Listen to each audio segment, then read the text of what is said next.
Hi friends, welcome to RecipeIn channel. இன்னைக்கு நம்ம கோதுமை மாவு யூஸ் பண்ணாம சாஃப்ட்டான ஃப்ளஃபியான சப்பாத்தி செய்ய போறோம்.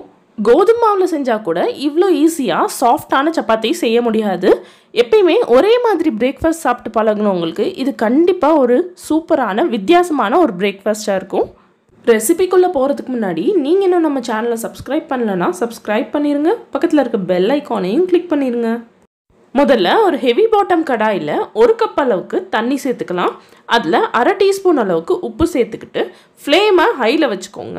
நல்லா பாயில் ஆகட்டும். நல்லா பாயில் ஆனதுக்கு அப்புறம் ஃப்ளேமை லோல வச்சுட்டு 1 கப் அளவுக்கு கம்பு மாவு இதுல சேர்த்துக்கலாம். கம்பு மாவு வந்து நல்லா சலிச்சு அதுக்கப்புறம் சேர்த்துக்கோங்க. மாவு சேர்த்ததுக்கு அப்புறமா இதை உடனே மிக்ஸ் பண்ணிடாதீங்க. ஃப்ளேமை லோல வச்சுட்டு 1 நிமிஷம் போல இதை மூடி வச்சிடலாம்.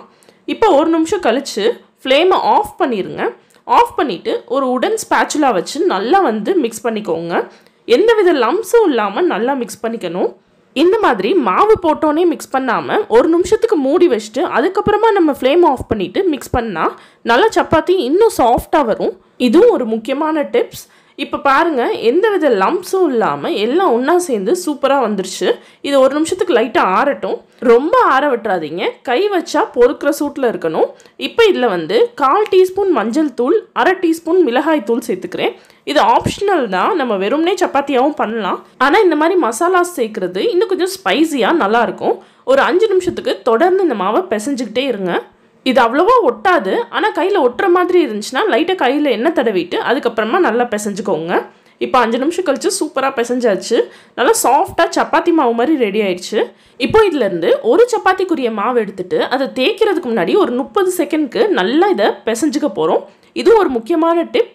இந்த மாதிரி பண்ணுறதுனால எந்தவித விரிசலும் இல்லாமல் சாஃப்டான சப்பாத்தி கிடைக்கும்.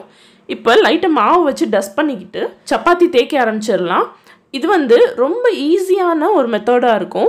இந்த மாதிரி ட்ரிக்ஸ் ஃபாலோ பண்ணுறது மூலிமா ஒரு பிகினர் கூட ரொம்ப ஈஸியாக இந்த சப்பாத்தி செஞ்சிடலாம்.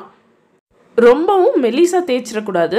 நம்ம பூரிக்கெலாம் தேய்ப்போம்ல, அந்த அளவுக்கு திக்னஸ் இருந்தால் சரியாக இருக்கும். பாருங்கள், இந்த அளவுக்கு திக்னஸ் இருக்கணும். இப்போ இதை வந்து ஒரு சூடான தவாவில் போட்டுக்கலாம். ஃப்ளேமை வந்து மீடியமில் வச்சுக்கோங்க. 30 செகண்ட்க்கு அப்படியே இருக்கட்டும். இப்போ 30 செகண்ட் கழித்து திருப்பி போட்டுக்கலாம். லைட்டாக பபிள்ஸாக வரும். மறுபடியும் ஒரு 30 செகண்ட் கழித்து திருப்பி போட்டுக்கலாம். இப்போ 2 பக்கமும் நல்லா திருப்பி போட்டதுக்கப்புறம் சப்பாத்தி வந்து நல்லா பஃப் வர ஆரம்பிக்கும். இப்போ வந்து ஒரு ஸ்பேச்சுலாவோ இல்லை ஒரு க்ளீனான கிச்சன் கிளாத் வச்சோ வந்து ப்ரெஸ் பண்ணிக்கோங்க. இந்த மாதிரி சைடில் ஜென்ட்லாக ப்ரெஸ் பண்ணால் நல்லா பஃப்னு வரும். பாருங்கள் எவ்வளோ சூப்பராக வந்திருக்குன்னு. இந்த மாதிரி ஸ்டேஜில் திருப்பி போட்டுக்கோங்க. திருப்பி போட்டு மறுபடியும் லைட்டாக ஸ்பேச்சுலா வச்சு ப்ரெஸ் பண்ணிங்கன்னா நல்லா பஃப்னு வரும். இப்போ வந்து இதில் கொஞ்சம் போல் எண்ணெயோ நெய்யோ தடவிக்கலாம். இந்த சப்பாத்தி வந்து ரொம்ப ட்ரையாக ஃபுல்கா மாதிரி பண்ண முடியாது. அது அவ்வளோவா டேஸ்ட்டாக இருக்காது. ஸோ லைட்டாக வந்து கீயோ இல்லை ஆயிலோ அப்ளை பண்ணிட்டோன்னா ரொம்ப டேஸ்ட்டாக இருக்கும்.